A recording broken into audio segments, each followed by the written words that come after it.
Now, here are your latest headlines and updated Kansas City forecast from KSHB 41 News.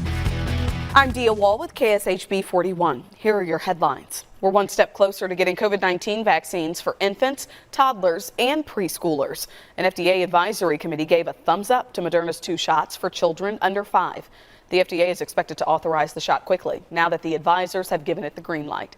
The CDC will then meet Friday and Saturday to decide how those vaccines should be used. The CDC director must then sign off before vaccines can be administered.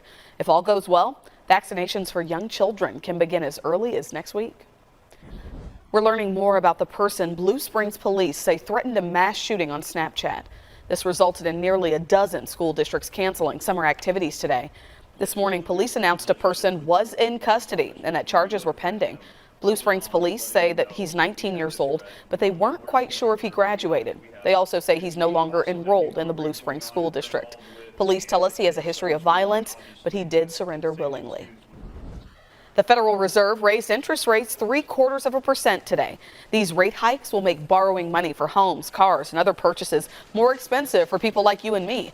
The hope is doing so will help bring inflation under control, but that hasn't happened yet. Wes Peary with our forecast. Thunderstorms are possible after 5 p.m. here in Kansas City, and they'll be floating around probably until about 10 o'clock or 11. Hey, it's not out of the question that they're also on the strong to severe side too, with damaging wind gusts and hail being the biggest concern, but we'll be keeping an eye on that tornado threat as well.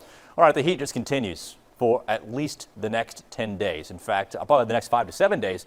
It'll feel like about 100 to 105 degrees outside during the hottest part of the afternoon. I am going to keep an eye on some thunderstorms overnight Thursday and into Friday, especially in northern Missouri. You can get your news and weather anytime at KSHB.com.